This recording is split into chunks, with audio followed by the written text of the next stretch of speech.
Vamos lá, pessoal, dando continuidade aqui ao nosso estudo da lista 4, a gente vai fazer agora aqui o exercício de número 7, que é um exercício muito interessante, porque ele traz uma proposta diferente dos outros que a gente fez até agora, porque ele é um exercício que faz política cambial, né? Então, geralmente a gente trabalha muito política fiscal, política monetária, para ser o start do exercício, mas esse aqui não. Esse aqui vai começar com uma política cambial. Então vai ser interessante para a gente ver como funciona, como é que a gente vai fazer aqui os gráficos quando a política de início ela é uma política cambial. Bem, o título diz o seguinte: o Banco Central faz política cambial elevando a taxa de câmbio. Olha que interessante, a gente já começa com uma elevação da taxa de câmbio, tá ok? Então vamos ver como é que isso aqui vai, o que isso aqui vai resultar para a gente. Uma elevação da taxa de câmbio, se você parar para pensar, se eu perguntasse para você o que acontece quando a taxa de câmbio se eleva, talvez você fique na dúvida, fique pensativo, mas eu posso afirmar para você que você tem certeza do que acontece. Sabe por quê? Se eu voltar aqui, por exemplo, aqui no exercício 1, que estava aqui na minha frente, que a gente fez aí agora há pouco. No exercício 1, quando a gente fez aqui, era um exercício de aumento de gasto do governo. Tá ok? A gente fez ali tudo bonitinho, né? Uma política fiscal expansionista, beleza, pá, pá, pá. E olha só quando a gente chegou aqui em câmbio flutuante. No câmbio flutuante, porque a gente tinha aqui um déficit externo, a taxa de câmbio estava subindo. No câmbio flutuante, a taxa de câmbio vai subir. E o que aconteceu aqui? Ó? Exportações e importações, as exportações cresceram, importações caíram, a economia cresceu, a taxa de juros cresceu junto. Olha só, a IS e a BP vão caminhar para a direita. O movimento vai ser exatamente esse. Então a gente sabe exatamente o que acontece quando a taxa de câmbio sobe, tá? Ou seja, a gente vai ter um movimento da IS, da demanda para a direita, e vamos ter um movimento também da BP, também caminhando para a direita, tá? Da IS é fácil a gente já colocar aqui, né? Como a gente citou, exportações crescem, importações reduzem, né?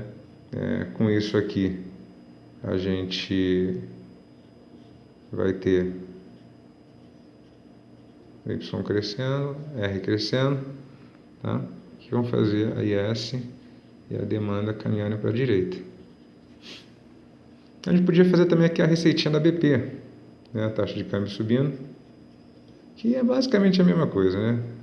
Ou seja, a gente vai ter exportações crescendo, importações caindo, e lá nas equações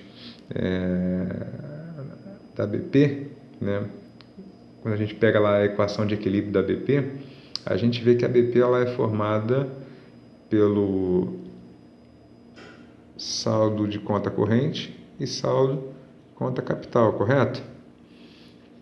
Na BP, o que vai ser afetado por esse movimento aqui, saldo em conta corrente, que justamente está englobado nele as exportações e as importações. Então isso aqui vai subir, tá ok? Quando isso aqui sobe, vamos riscar aqui para não confundir, tá? A gente vai ter automaticamente a BP andando para a direita, tá certo? Vamos fazer isso agora aqui embaixo nos gráficos? Bem, a gente teve em primeiro movimento ali, que é um movimento da IS e da demanda. A gente falou que a IS vai caminhar para a direita. Vamos fazer então a nova IS aqui.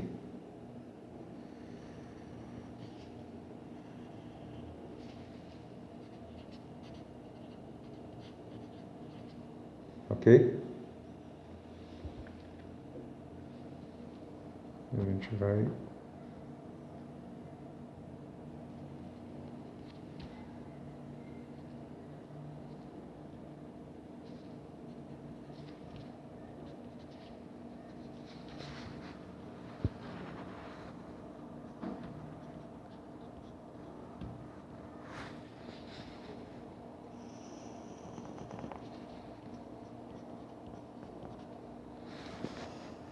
Ok?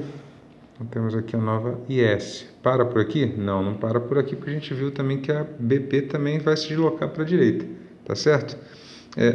Onde que a BP vai se deslocar para a direita? Assim como a gente já tem feito, né? Vamos pegar aqui do ponto de origem, né? A mesma taxa de juros e vamos levá-la até que ela encontre aqui a IS, ó, nesse pontinho aqui.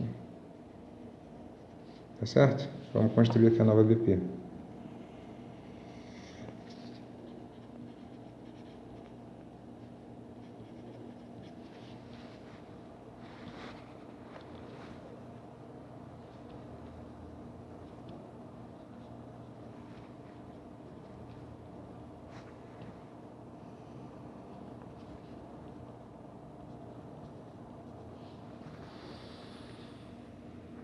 Então, observe.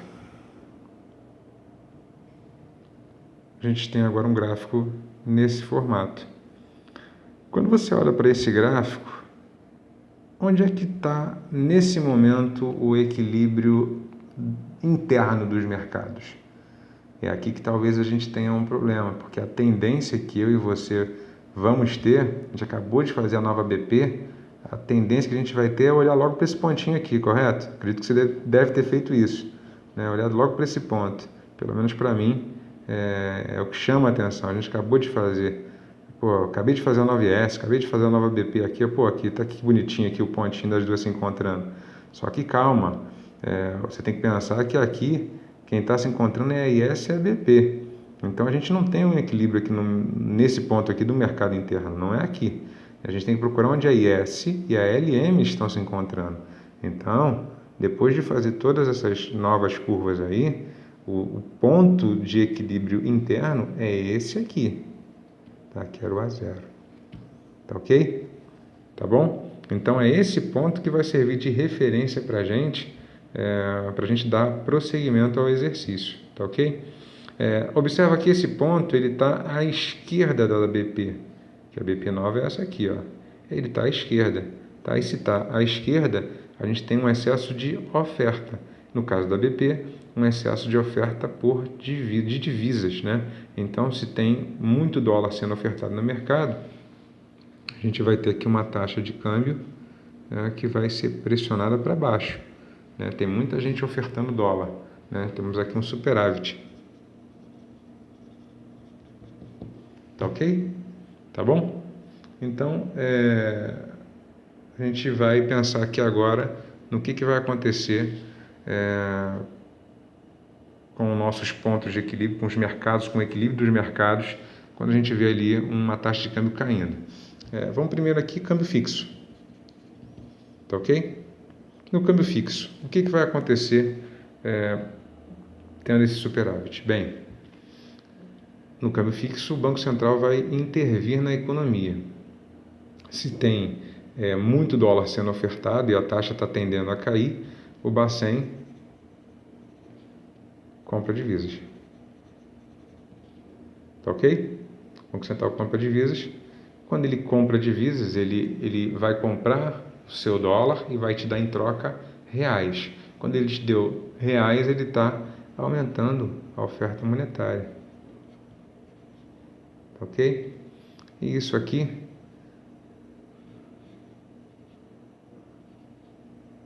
vai fazer com que nossa economia cresça, a taxa de juros caia.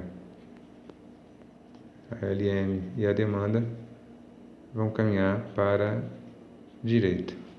Ok? Tá bom. Bem, agora a gente vai olhar de volta aqui para o gráfico. A gente sabe que a LM vai caminhar para a direita. E eu te pergunto, ela vai caminhar para a direita até onde? Voltamos à regrinha. No câmbio fixo, a LM vai atrás da IS e da BP. Vamos procurar onde a IS e a BP estão se encontrando. Exatamente naquele pontinho aqui, aquele pontinho sem vergonha que quase que enrolou a gente no começo do exercício. Tá certo? É aqui que eles estão se encontrando. Então, a gente vai traçar a nova LM exatamente passando em cima desse ponto.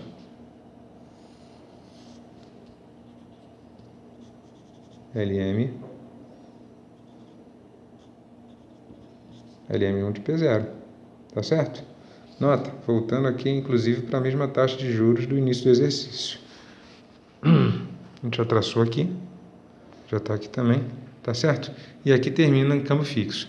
Vamos passar agora para fazer o câmbio flutuante? Não, não vamos passar para fazer o câmbio flutuante. Por que não vamos? E aqui mora também uma curiosidade desse exercício. Pensa comigo, um governo que trabalha com câmbio flutuante, ele jamais vai elevar a taxa de câmbio, porque o pressuposto básico de um governo que trabalha com câmbio flutuante é que ele não intervém na taxa de câmbio. Então ficaria incoerente o exercício se a gente desse prosseguimento dizendo agora que o mercado vai se reequilibrar através do câmbio flutuante. Porque se eu já estou dizendo para você que o governo interveio, né, ou seja, ele alterou, ele fez a taxa de câmbio subir, como diz aqui no título do exercício, ele fez política cambial elevando a taxa de câmbio, ou seja, o governo elevou a taxa de câmbio. Não teria sentido algum eu fazer com vocês aqui agora um retorno ao equilíbrio através do câmbio flutuante. Por quê? Porque o câmbio flutuante, a gente pressupõe que o governo não mexe na taxa de câmbio. E esse exercício fala exatamente o contrário, tá bom? Então, esse exercício termina exatamente aqui, no câmbio fixo. Tá ok?